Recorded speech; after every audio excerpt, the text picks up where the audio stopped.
শুরুতেই আমি আয়োজকদের ধন্যবাদ জানাচ্ছি। একই সঙ্গে শ্রোতা যারা তাদেরকেও ধন্যবাদ জানাচ্ছি।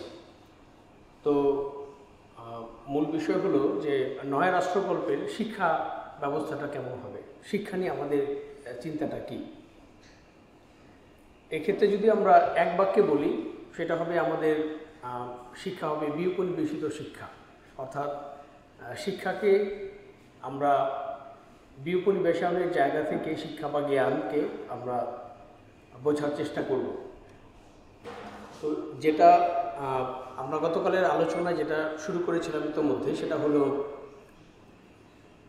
অনেক সময় এটা আমরা মনে করি যে যখন আমরা বিউপনিবেশনের কথা বলছি, যেমন সেটা বাংলাদেশের বিউপনিবেশন তত্ত্ব, তো এটা সম্ভবত যে অন্যান্য ডিকলোনাইজেশন এটার মতোই বা এটার অনুরূপ।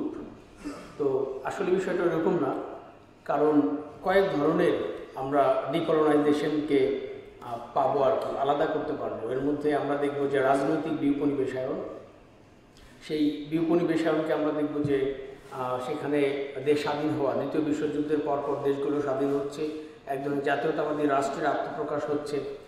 তারপর সেখানে অনেক সময় সমঝোতার ভিত্তিতেও রাষ্ট্রগুলো স্বাধীন হচ্ছে। তারপরে এক ধরনের বিদ্যায়তনিক আমরা ডিকলোনাইজেশন দেখতে পাই। তারপর দেখব যে আমরা জ্ঞানতাত্ত্বিক বিউপনিবেশন, যেটাকে বলে বিউপনিবেশিকতা। আর বাংলাদেশের বিউপনিবেশন তত্ত্ব সেটা হলো যে আমাদের নিজেদের যে প্রয়োজনের সাপেক্ষে আসলে আমাদের যা সমস্যা, উপনিবেশন যখন সমস্যা, সেই সাপেক্ষে সেটা বিউপনিবেশনের প্রস্তাব করে। তো আজকের যে আলাপ, যেখানে আমরা ফোকাস করব, সেটা হলো যে নয়া রাষ্ট্রকল্পের শিক্ষা বা ভাষা প্রশ্ন, এই নিয়ে আমাদের অবস্থান কেমন হবে। তো আমরা যদি চিন্তা করি যে আমরা আসলে জ্ঞান আমাদের কাছে কিভাবে হাজির হয়, অর্থাৎ আমরা ছোটোবেলা থেকেই দেখা যায় আমরা কবিতা মুখস্থ করি। কেউ অনেক সময় এই কবিতাটা ধরে আমাদের, যে আমরা বলতে পারছি কি না। তো যখন আমরা পুরোটা পারি, বা অনেক সময় আমাদের প্রশ্নে আসে যে এই কবিতা বলতে কি বুঝিয়েছেন, এই কবিতায় কবি কি বুঝিয়েছেন, এই কবিতার সারমর্ম, অমুক উপন্যাসের কি বুঝিতে চেয়েছেন, জীবনবোধ, মরণবোধ, এই ধরনের চিন্তাগুলো দেখা যায় আমাদের শিক্ষা ব্যবস্থা, বা আমরা এই ধরনের প্রশ্নগুলোর মধ্যে দিয়ে যাই। আমরা যে প্রশ্নই করি না কেন, জ্ঞান নিয়ে আমাদের একদম সাধারণ যে ধারণাগুলো, এই ধারণাগুলোকে আমরা যদি একটু বিশ্লেষণ করার চেষ্টা করি, আমরা দেখব যে জ্ঞান এমনভাবে আমাদের সামনে হাজির হয় যে এটা যেন একদম প্রস্তুত আছে এবং যেখানে আমাদের পৌঁছতে হবে। অর্থাৎ কোনো কবিতায়, কোনো উপন্যাসে, কারো বক্তব্যে, কোনো চিন্তায় আমরা সেই ভালো চিন্তাটা, আমরা সেই রেডিমেড হয়ে থাকা এবং সেই বিষয়টাকে বুঝতে পারলেই যেন আমরা সেই জ্ঞানে পৌঁছে গেলাম। আসলে এই যে জ্ঞানকে দেখার এই ধরনটা ঔপনিবেশিক। আর এটার আরও কিছু চরিত্র দিয়ে আমরা বুঝতে পারবো যে কেউ যখন কোনো একটা কিছু আমাদের সামনে হাজির করে, আমরা আসলে তাকে মনে করি যে সে কোনো অপরিবর্তনীয় শাশ্বত কিছু বলছে, এবং তার সঙ্গে আমাদের রিয়াকশনের ধরনটা এমন হয়, আমরা তার সঙ্গে ইয়েস এবং নো দিয়ে যুক্ত থাকি। তো এই যে রকম, এবং আমরা অনেক সময় দেখলাম যে এইভাবে দেখার ভঙ্গিটা এমন কেন। তো দার্শনিকভাবে অনেক সময় আমরা দেখি যে আপনারা যদি প্লেটোর চিন্তা সঙ্গে আপনারা যারা পরিচিত, দেখবেন যে প্লেটো মনে করতো যে আমাদের জগতে যা কিছু সামনে হাজির আছে, যেমন আমরা যদি কোনো একটা বৃত্ত দেখি প্রকৃতিতে, আমরা যদি আকাশে তাকাই, চাঁদ বা অন্যান্য যে বৃত্তাকার কিছু যেগুলো প্রকৃতিতে দেখা যায়, এগুলো আসলে বিশুদ্ধ বৃত্ত না, বা এগুলো খুঁতযুক্ত, বা আমরা যা কিছু দেখছি এগুলো নকল, কপি। এর আসলটা কোথায় থাকে? আসলটা হলো অ্যাবসোলুট, এটার রূপ সেটা ডিভাইন, ইটারনাল, গুড, এইসবের মধ্যে নিহিত থাকে, এবং সেটা চরম। তো জ্ঞান, এই চরম জ্ঞানে আমরা আমাদের দৃষ্টি এবং ইন্দ্রিয় দিয়ে পৌঁছতে পারবো না। তো এখানে পৌঁছা যাবে যুক্তি এবং রিজন দিয়ে, এবং সেটা শুধুমাত্র দার্শনিক যারা তারাই বুঝতে পারবে। এখন এই ক্ষেত্রেও কিন্তু জ্ঞান আসলে সেই পরম চরিত্র নিয়েই হাজির হচ্ছে। অ্যারিস্টটল প্লেটোর সঙ্গে ঝগড়া বিবাদ করে সে ভিন্নভাবে বিষয়টাকে উপস্থাপন করে, সেক্ষেত্রেও সার্বিকের ধারণাটা গায়েব হয়ে যায় না। তো এই যে জ্ঞানকে দেখার ভঙ্গি, আমরা আমাদের সাধারণ ধারণা থেকে যখন আমাদের দৈনন্দিন জীবনযাপনে সে ভুল বলছে, সে সত্য বলছে, আমি তার সঙ্গে একমত বা দ্বিমত, এই ধরনের বিষয়গুলোকে আমরা জ্ঞান চর্চা বলে জানি। এখন এই এই বোঝাপড়ার ধরনটা আমাদের সমস্যাগুলো সমাধান করছে কিনা, অর্থাৎ এই যে বিমানবায়নের কথা বলা হচ্ছিল, যে পুলিশিং তারপরে ভায়োলেন্সের মধ্যে দিয়ে আমাদের একজন বিমানবায়ন হচ্ছে, তো দেখার বিষয় যে এই বিমানবায়নটা আসলে সবসময় ভায়োলেন্সের মধ্যে দিয়ে হয় কিনা, এটা আসলে জ্ঞানতাত্ত্বিকভাবেও এটা সম্ভব। তো আমরা জানি যে উপনিবেশায়নের যে মডেলটা, এখানে খুবই গুরুত্বপূর্ণ একটা বিষয় হলো যে এক ধরনের জ্ঞানকাণ্ড নির্মাণ করা, অর্থাৎ কলোনাইজেশন বললে এখন আমরা যে বিষয়টা আমাদের কাছে খুব স্পষ্টভাবে হাজির হয় সেটা হলো এক বিশেষ ধরনের জ্ঞানকাণ্ডের নির্মাণ, যেখানে যে মেট্রোপলিটন যে শক্তি বা আমরা যেটাকে বলি যে ইউরোপীয় যে শক্তিগুলো, ইউরোপীয় যে ঔপনিবেশিক শক্তি, তারা তাদের বোঝাপড়া, তাদের ধরন, তাদের অভিজ্ঞতাকে কেন্দ্রে রেখে এক বিশেষ ধরনের জ্ঞানকাণ্ড নির্মাণ করে, যে জ্ঞানকাণ্ডে অপরাপর যাদেরকে আমরা বলতে পারি অ-ইউরোপীয়, তাদেরকে সেই ঔপনিবেশিক জ্ঞানের মানদণ্ডে নির্মাণ করে বা মানদণ্ডে তাদেরকে ব্যাখ্যা করার চেষ্টা করে। তখন দেখা যায় যে কেন্দ্রীয় অবস্থানে ইউরোপীয় যে বোঝাপড়া সেটা থাকার কারণে অপরাপর জ্ঞানকাণ্ডগুলো, কুসংস্কার এবং তাদের বোঝাপড়াগুলো বিকৃত রূপে হাজির হচ্ছে, যেটাকে বলা যায় বা বলা হয় বাংলাদেশের বিপণিবেশন তত্ত্বের জায়গা থেকে আমরা বলি যে এক ধরনের ঔপনিবেশিক জ্ঞানকাণ্ডে সত্য ভ্রম হাজির করা হয়, উপস্থাপন করা হয়, সেখানে সেই অপর সম্পর্কে সত্যের চেয়ে বিকৃত সত্যই বেশি থাকে।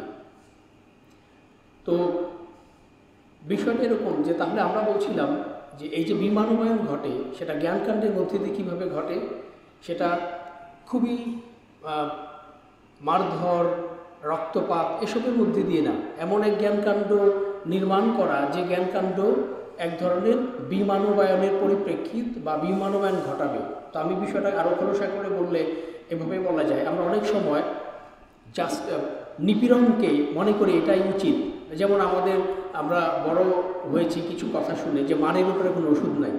তারপরে শামজির আহমেদ গতকাল উদাহরণটা দিচ্ছিলেন বা সহুল আহমদ যে উদাহরণগুলো দিচ্ছিলেন, যে আমাদের চিন্তাভাবনায় এক ধরনের মানে সম্মতি তৈরি হয়ে যায়। আমরা নায়ক কখন নায়ক হয়ে ওঠে, যখন সে আইন নিজের হাতে তুলে নেয়।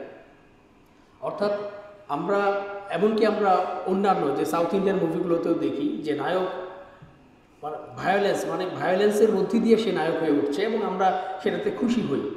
অর্থাৎ আমরা সেই অপরাধকে অপরাধ হিসেবে চিহ্নিতই করছি না, অর্থাৎ এমন এক জ্ঞানকাণ্ডের মধ্যে দিয়ে আমরা আমাদের নিজেদের পরিচয় এবং অপরকে উৎপাদন করছি, যে জ্ঞানকাণ্ডের মধ্যে দিয়ে আমরা সেটাকে ভুলভাবে আমরা জানছি যে সেটা ঠিক আছে। সুতরাং এই ধরনের জ্ঞান, সেটা দার্শনিকভাবে হোক, সেটা আমাদের জীবন উৎপাদন বা আমাদের জীবনের স্বাভাবিক বিকাশ, এই বিকাশের ক্ষেত্রে আমাদের সহায়ক তো হয়নি, বরং এটা আমাদেরকে বিমানবায়নের দিকে ঠেলে দিয়েছে।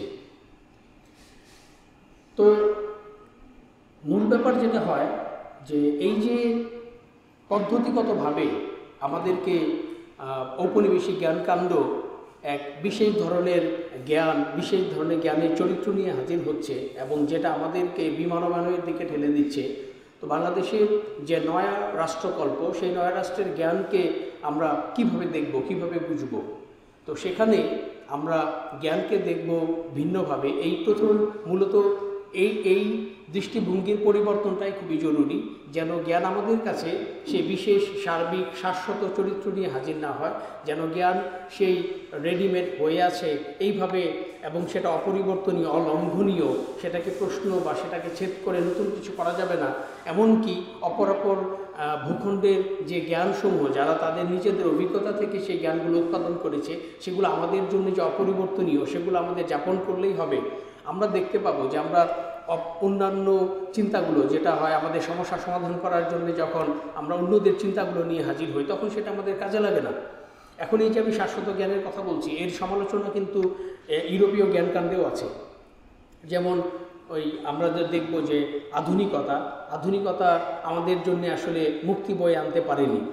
এখন আধুনিকতার যে সংকীর্ণতা বা ইউরোপীয় জ্ঞানকাণ্ডের যে সংকীর্ণতা, সেখানে ব্যক্তিকে প্রাধান্য দেয়া এবং সময়ের এক ধরনের সরল রৈখিক চিন্তা নিয়ে হাজির হওয়া, সেখানে প্রগতির চিন্তা নিয়ে আমরা দেখি যে ইউরোপীয় চিন্তা এক ধরনের প্রোগ্রেসের ধারণা আছে, এবং প্রোগ্রেসের ধারণাটা এতটাই প্রভাবশালী ছিল, আমরা একজন গুরুত্বপূর্ণ চিন্তক কার্ল মার্কসকেও দেখি এই প্রগতির দোহাই দিয়ে তিনি এক ধরনের উপনিবেশায়নের, যেমন ভারতবর্ষীয় উপনিবেশায়নকে এক ধরনের বৈধতা প্রদান করে দিচ্ছিলেন, যে সমালোচনাটা এখন খুবই জনপ্রিয় এবং দেখা যায় বারবার উদাহরণ দেওয়া হচ্ছে। নয়া রাষ্ট্রকল্পের জ্ঞান হবে বা শিক্ষা বা ভাষা প্রশ্নে আমাদের প্রধান বিষয়, যেটা আমরা বিপনিবেশায়নের যে মূল প্রিন্সিপাল, সেটা হলো যে প্রয়োজনের সাপেক্ষে চিন্তা এবং বিমানবায়নকে প্রতিহত করা, মানবায়নের দিকে যে আমাদের মানবায়নের লক্ষ্যে আমাদের যে প্রস্তাব। তো সেই ক্ষেত্রে জ্ঞানকে দেখা হবে ব্যবহারিক বা আপাত সত্যের জায়গা থেকে।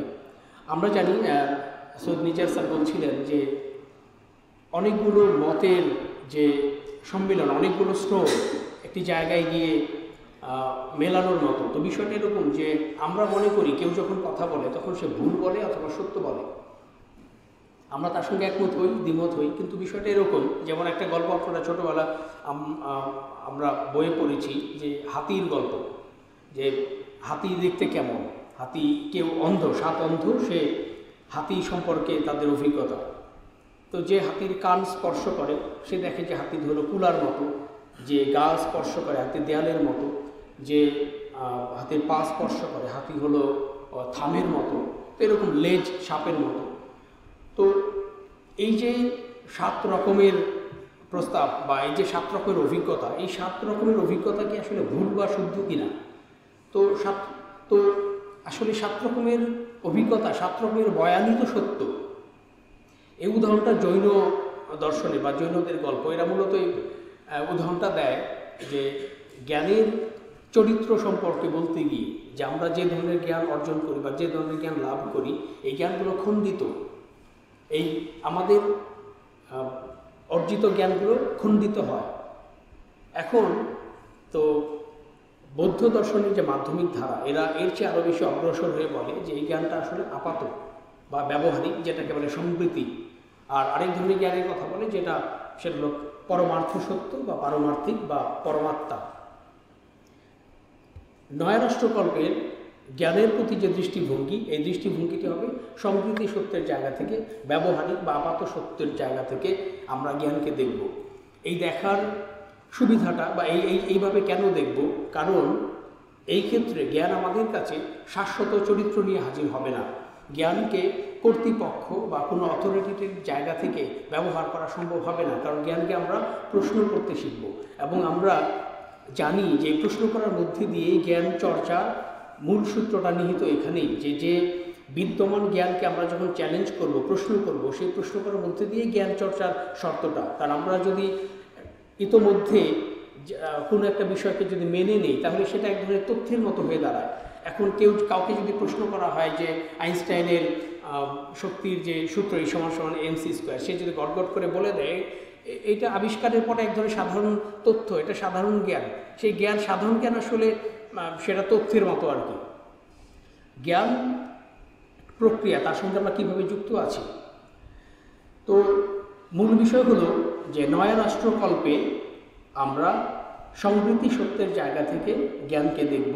সেই জ্ঞান শাশ্বত নয়, সেই জ্ঞান পরিবর্তনশীল, সেই জ্ঞান আপাত, সেই জ্ঞান ব্যবহারিক। এখন এই ব্যবহারিক জ্ঞান চর্চাটা আমরা করব আমাদের প্রয়োজনের সাপেক্ষে, যে আমাদের বিমানবায়নকে কিভাবে এটা প্রতিহত করে। আমরা যখন বিমানবায়নকে চিহ্নিত করছি তখনই সেটা এক ধরনের সম্প্রীতি সত্যের জায়গা থেকেই করছি, যেটা আমাদের জীবনে দেখা যাচ্ছে যে সেই প্রস্তাব বা সেই জ্ঞান সেটা হাজির হচ্ছে না। আমরা বিদ্যমান জ্ঞানকেই চ্যালেঞ্জ করছি।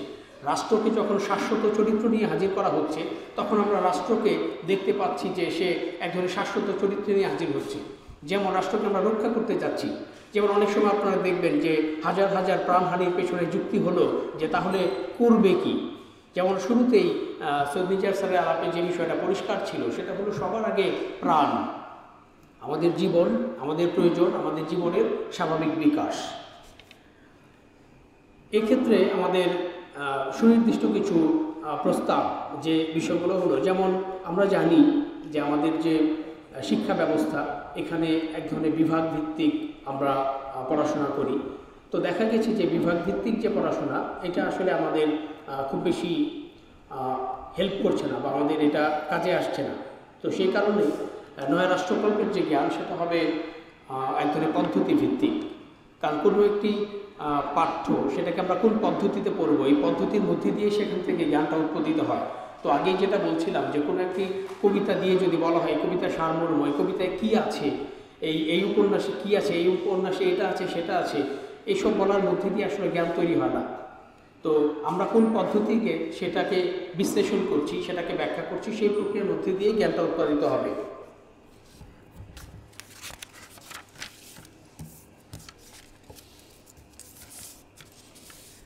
আরেকটা বিষয় প্রসঙ্গ যেটা খুবই জরুরি, সেটা হলো আমাদের যে প্রাথমিক, মাধ্যমিক, তারপর বিশ্ববিদ্যালয় পর্যায়ের জ্ঞান, এই বিশ্ববিদ্যালয় পর্যায়ের জ্ঞানের মধ্যে এক ধরনের আন্তঃসম্পর্ক সৃষ্টি করা। এবং আমরা দেখি যে প্রাথমিক পর্যায়ে যারা শিক্ষাদান করছেন তাদের যে হায়ারার্কিক্যাল জায়গা থেকে দেখা, যেমন যারা প্রাথমিক পর্যায়ে শিক্ষাদান করেন এরা যেন বোঝাপড়ার দিক থেকে ছোট, মাধ্যমিক পর্যায়ে এরা যেন বড়, বিশ্ববিদ্যালয় পর্যায়ে তারা এর চেয়ে বড়। এইভাবে আসলে হায়ারার্কিক্যাল মানে কর্তৃত্বক্রম অনুযায়ী দেখার কিছু নেই। এবং আমরা মনে করি যে পারস্পরিক অভিজ্ঞতা বিনিময়ের প্রয়োজন আছে। সেক্ষেত্রে এই প্রতিষ্ঠানগুলোর মধ্যে এক ধরনের আন্তঃসম্পর্ক প্রতিষ্ঠা করা দরকার। যেহেতু সমৃদ্ধি সত্যের কথা আমরা বলছিলাম এবং জ্ঞানকে চ্যালেঞ্জ করার কথা বলছিলাম, সেই কারণে বিদ্যায়তনে খুবই জরুরি একটা বিষয় থাকে, সেটা হলো জ্ঞানতাত্ত্বিক দায় মুক্তি। কারণ জ্ঞানকে যখন চ্যালেঞ্জ করা হয়, বিদ্যমান জ্ঞানকে, এবং নতুন নতুন জ্ঞান উৎপাদন করা হয়, এই নতুন নতুন জ্ঞান সবসময় যে সবার পক্ষে যাবে না। তো যেহেতু সবার পক্ষে যাবে না, সেক্ষেত্রে সেই গবেষকের উপরে যিনি জ্ঞান চর্চায় নিয়োজিত আছেন তার উপরে ব্যক্তিগতভাবে আক্রমণ আসতে পারে। যেমন আমরা দেখি যে একজন বিচারক যখন বিচার কার্য সম্পন্ন করেন তখন কাউকে কাউকে তিনি যাবজ্জীবন কারাদণ্ড দিচ্ছেন, কাউকে কাউকে এমনকি মৃত্যুদণ্ডে দণ্ডিত করছেন। এর জন্য কিন্তু আমরা তাকে অপরাধী সাব্যস্ত হতে দেখি না। কারণ কি? কারণ তিনি রাষ্ট্রের পক্ষ থেকে সেই বিচার কার্যটা করছেন। এখন যিনি গবেষক, যিনি জ্ঞান চর্চা করছেন, সেক্ষেত্রে তার দায়মুক্তি অবশ্যই প্রয়োজন। কারণ নয়তো তিনি নতুন নতুন জ্ঞান উৎপাদনে, নতুন নতুন জ্ঞান চর্চায় যুক্ত থাকবেন না যদি না তাকে দায়মুক্তি দেওয়া হয়। অনেক সময় দেখা যায় যে আমাদের অভিসন্দর্ভগুলো লেখা হয় এমফিল, পিএইচডি, তো সেক্ষেত্রে অনেক সেন্সরশিপ আরোপ করা হয়। এই সেন্সরশিপগুলো জ্ঞান চর্চার পরিপন্থী। কারণ এই গবেষকদের এই দায়মুক্তিটা দরকার যে তারা আসলে, যেহেতু তাদের কাজটি হলো বিদ্যমান জ্ঞানকে প্রশ্নবিদ্ধ করা, সেই জায়গা থেকে এই দায়মুক্তি প্রয়োজন, অবশ্যই আবশ্যক। আর আরেকটি ব্যাপার যেটা গতকালের আলোচনায় ছিল, সেটা আমরা দেখি যে জ্ঞান যেহেতু শাশ্বতরূপে আমাদের সামনে হাজির হয়, যে কারণে শিক্ষক যখন কথা বলেন, শিক্ষক যখন কোনো একটা বিষয় নিয়ে বলেন, তখন আমাদের ধারণা হয় তিনি যা বলছেন তা যেন অমোঘ সত্য এবং সেটাই একমাত্র জ্ঞান। এবং এই যে শিক্ষক জ্ঞান বিতরণ করেন এবং শিক্ষার্থী জ্ঞানের গ্রহীতা, এই যে বিতরণকারী এবং গ্রহীতার যে সম্পর্ক এবং এই সম্পর্কের যে ক্রম, এই কর্তৃত্বক্রম, এটা ভাঙা দরকার। তো নয়া রাষ্ট্রকল্পের যে শিক্ষা ব্যবস্থা হবে, শিক্ষা ব্যবস্থাপনা, সেই শিক্ষা ব্যবস্থাপনায় শিক্ষক এবং শিক্ষার্থীর এই ধরনের কর্তৃত্বক্রম অনুযায়ী কোনো সম্পর্ক থাকবে না। সেটা হবে পূর্ব সাধক এবং উত্তর সাধকের, কারণ জ্ঞান চর্চা একটা সাধনার বিষয়। এখন আরও অন্যান্য অনেকগুলো প্রস্তাব আছে, যেটা এই যে বিয়োপনিবেশিত যে রাষ্ট্রকল্প, সেখানে আপনারা দেখতে পাবেন। তো ভাষা প্রশ্নে আমাদের অবস্থান বা বিয়োপনিবেশিত রাষ্ট্রকল্পের ভাষা প্রশ্ন, ভাষা কেমন হবে? তো আমরা জানি যে ভাষা খুবই গুরুত্বপূর্ণ একটি অনুষঙ্গ। তো এটাকে আরও গভীরভাবে দেখা হয় যে অনেক সময় মনে করা হয় যে ভাষা আসলে আমাদের, ভাষার মধ্যে আমরা জন্ম লাভ করি, ভাষা আমাদেরই প্রকাশ, ভাষা আমাদের জীবনের প্রকাশ। তো যখন আমরা এই ভাষাকে উপনিবেশায়ন ঘটানো, ভাষাকে উপনিবেশিত করা, এর মধ্যে দিয়ে আসলে আমাদের চিন্তা এবং ভাবনাকে উপনিবেশিত করা হয়।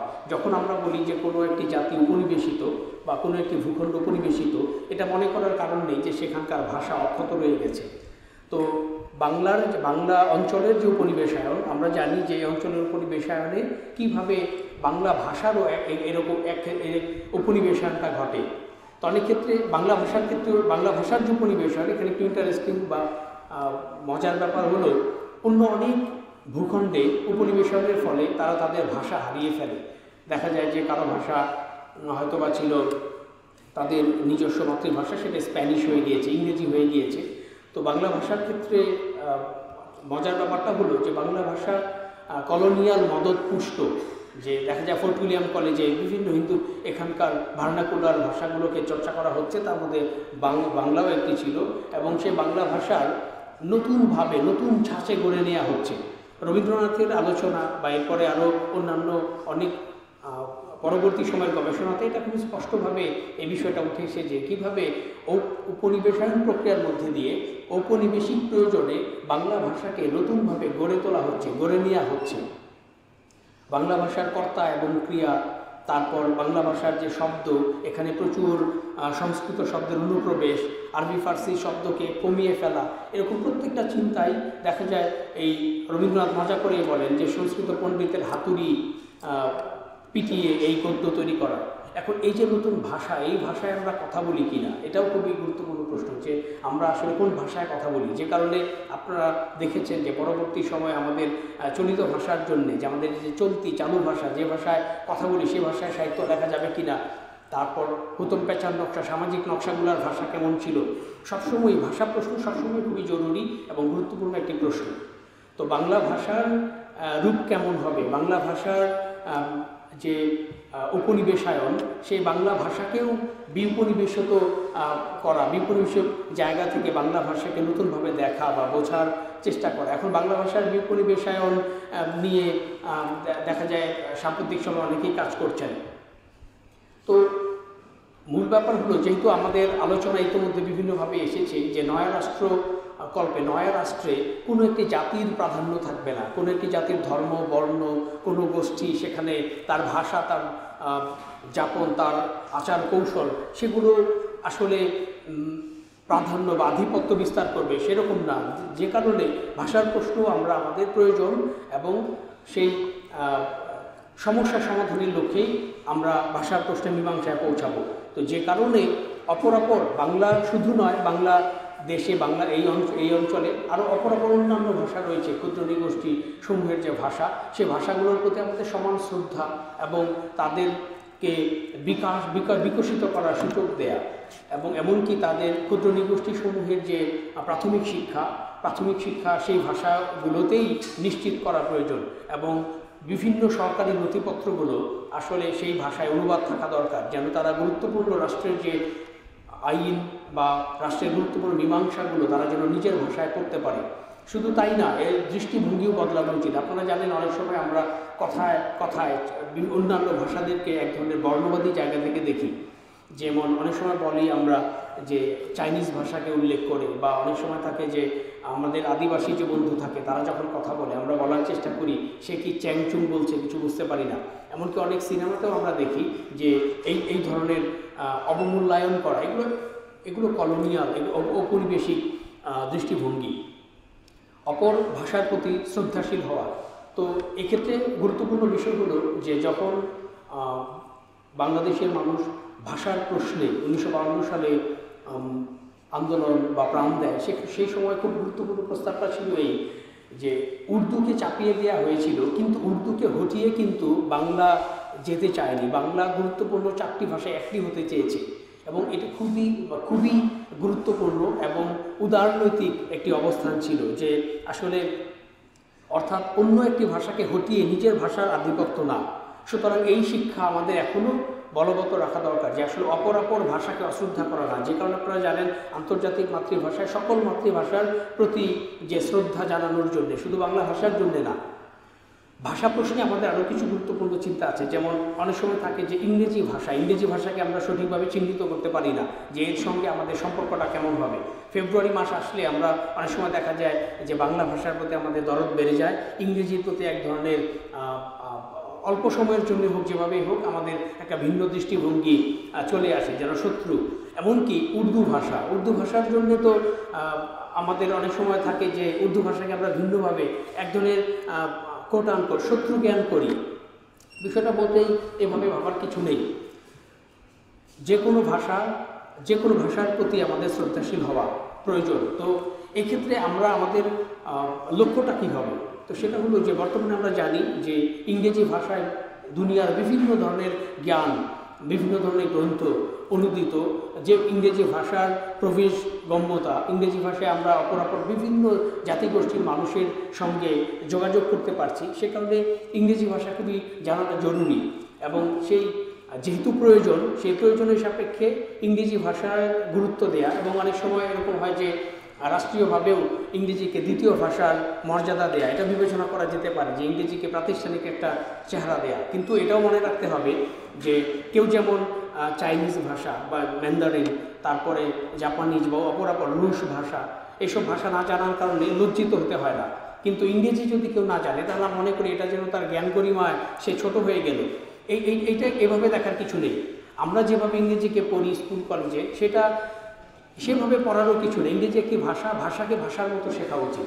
এটাকে আলাদা যেমন মাহাত্ম্য দেওয়ার কিছু নেই, আবার সেটাকে অন্যান্য ভাষার মতো শত্রু জ্ঞান করারও কিছু নেই। সুতরাং আমরা মনে করি যে ভাষা প্রশ্নে আমাদের বহু ভাষার দেশ, সেই বহু ভাষার বহু ধরনের জ্ঞান, বহুত্ববাদী সমাজ, বহুত্ববাদী চিন্তা, সেই চিন্তার প্রতি আমাদের শ্রদ্ধাশীল থাকা। সুতরাং আমি আমার আলাপটা সংক্ষেপ করে নিয়ে আসব। সেটা হলো, তো গতকালের আলাপের চেয়ে আজকে আমার আলাপটা আমি চেয়েছিলাম সেটা আমি উল্টো দিক থেকে শুরু করব। যেমন সেটা হলো যে আমাদের রাষ্ট্রকল্পের মূল যে প্রস্তাব, যেখানে শিক্ষা এবং ভাষা প্রশ্নে আমাদের অবস্থান কী হবে, আর সেটা হবে বিপরিবেশিত। তো সেই বিপরিবেশায়নের যে ধারণাটা, সেটা আমি অল্প কথায় শুরু করেছিলাম যে, এবং উপস্থাপক তিনি বলছিলেন যে বিপরিবেশিত পুলিশ বা বিপরিবেশিত যে রাষ্ট্র, সেখানে অনেক চিন্তায় উনি বলছিলেন যে সেগুলো সেখানে অপরাপর অন্য ভূখণ্ডেও এইভাবে চিন্তা করা হচ্ছে। তো সেটা আমি একমত, আবার সেখানে দ্বিমত অন্য জায়গায়। সেটা হলো ডিকলোনাইজেশনকে আমরা আসলে বিপরিবেশায়ন যদি তর্জমা করি, তখন আমরা একটা হাইফেন দিই। আর বাংলাদেশের যে বিপরিবেশায়ন তত্ত্ব, সেই বিপরিবেশায়ন তত্ত্ব পৃথক জ্ঞান তত্ত্বের আলোকে ঘটনা বা বিষয় বা কোনো একটা জ্ঞানকে ব্যাখ্যা করে বা কোনো একটা বিষয়কে সে প্রস্তাব করার চেষ্টা করে, এবং সেক্ষেত্রে তার মূল ফোকাস যে থাকে সেটা হলো এই উপনিবেশায়ন সেখানে সমস্যা আকারে হাজির আছে কি না। যেমন উপনিবেশায়নের প্রক্রিয়ায় যে ভালো বিষয়গুলো ঘটেছে, সেগুলোকে নিয়ে বাংলাদেশের বিপরিবেশন তত্ত্ব কোনো নীরব থাকে, সেই বিষয়ে তার কোনো মন্তব্য থাকে না। আমরা অনেক সময় বলার চেষ্টা করি যে বাংলাদেশের যে বিপরিবেশ, এটা রোগের মতো, যদি রোগ থাকে তাহলে ওষুধ খাওয়া দরকার, সুস্থ অবস্থায় কেউ কখনো ওষুধ খায় না। এখন নয়া রাষ্ট্রকল্পের ক্ষেত্রে বিপরিবেশনটা প্রাসঙ্গিক এই ক্ষেত্রে যে আমরা দেখেছি যে আমাদের যে ঐতিহাসিকভাবে যে রাষ্ট্র আমাদের হাতে বা যে রাষ্ট্র আমরা পেয়েছি, সেই রাষ্ট্র আমাদের মৌলিক প্রশ্ন, সেই রাষ্ট্র আমাদের মানবায়ন যে মূল সূত্র, সেগুলো সেই মানবকে, আমাদের সামাজিক বিকাশকে ব্যাহত করছে। সেই রাষ্ট্র আমাদের বিমানবায়ন ঘটাচ্ছে, যে কারণে আমাদের মানবায়নের প্রশ্নে বিপরিবেশিত রাষ্ট্র দরকার। বিপরিবেশিত রাষ্ট্র মানবায়ন নিশ্চিত করবে, মানবায়নের পক্ষে কথা বলবে, নয় রাষ্ট্রকল্প হবে বিপরিবেশিত রাষ্ট্রকল্প। তো এই ক্ষেত্রেও সমস্যা এই উপনিবেশায়ন। কেন উপনিবেশায়নের ক্ষেত্রে সমস্যা, কেন এখানে বিপরিবেশায়ন দরকার? কারণ এই জন্যই বিপরিবেশায়ন দরকার যে রাষ্ট্রকে আমাদের সামনে সমস্যা আকারে হাজির হচ্ছে, যে রাষ্ট্র গুলি চালাচ্ছে, যে রাষ্ট্রের প্রাণ নিরাপদ নয়, সে রাষ্ট্রকে আমরা বিশ্লেষণ করে দেখলাম চরিত্র এবং মেজাজের দিক থেকে সেটা ঔপনিবেশিক। সুতরাং এখানে উপনিবেশ আমাদের জন্য সমস্যা, তাই আমাদের সমাধান দরকার। এটা এই বিপরিবেশায়ন প্রয়োজন এবং সমস্যাকে কেন্দ্র করে বিকশিত এবং আলাদা জ্ঞান তত্ত্বের মাধ্যমে সে বিষয়গুলোকে ব্যাখ্যা করে।